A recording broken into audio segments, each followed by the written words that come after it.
¿Qué tal? Hoy hablaremos del nivel morfológico de la lengua que está dentro de los niveles de la lengua, que son tres.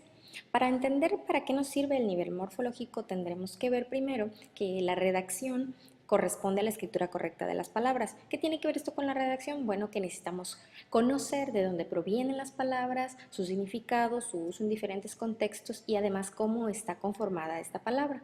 Como todos sabemos, nuestro léxico, el español, es muy variado y a veces en esas variaciones cometemos algunos errores que es importante ir corrigiendo. ¿Y cómo lo vamos a hacer? Conociendo estos niveles y entendiendo su uso dentro de nuestro léxico.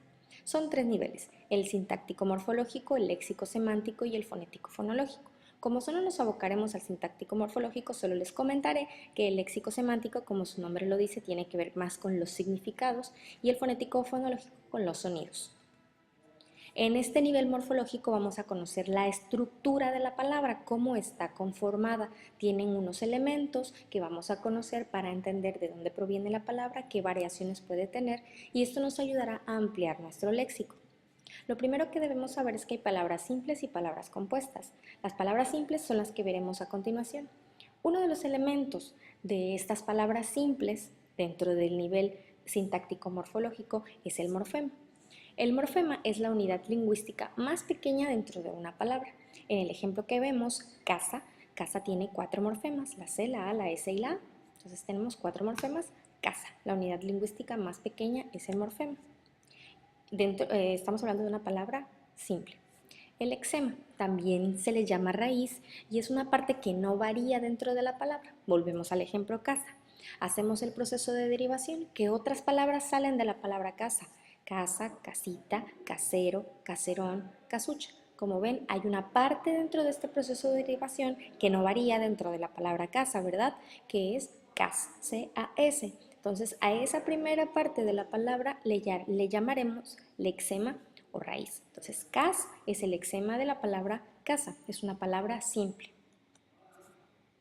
El gramema, ya llevamos 3, ¿verdad? Los morfemas, el gramema y el lexema. El gramema son accidentes gramaticales, suena muy raro, pero en realidad son las partes finales de la palabra que le aportan matiz.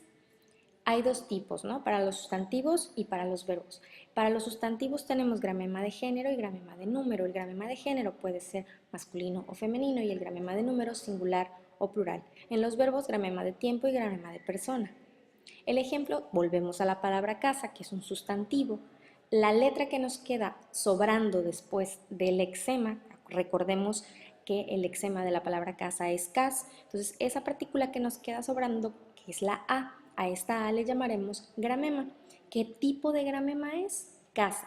A sería un gramema de sustantivo de género, gramema de género femenino y gramema de número singular. Si tuviéramos la palabra casas, el gramema sería AS y entonces nuestro gramema de número sería plural.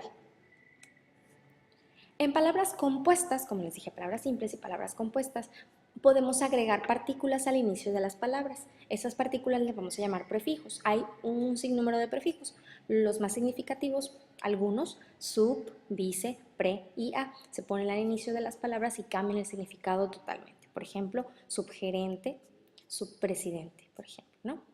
Vice, pre y a. Estas partículas las agregamos o las adicionamos a las palabras y cambian el significado totalmente, las llamamos prefijos. Entonces ya tenemos palabras compuestas.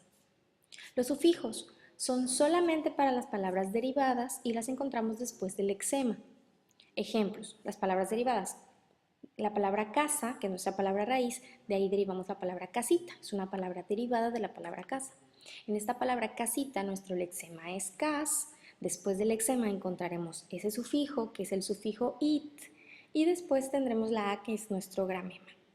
Con esto espero que les haya quedado clara la explicación del nivel morfológico de la lengua. Les invito a que realicen el ejercicio del tema 7 que encuentran en su plataforma educativa y nos vemos la próxima ocasión. Gracias.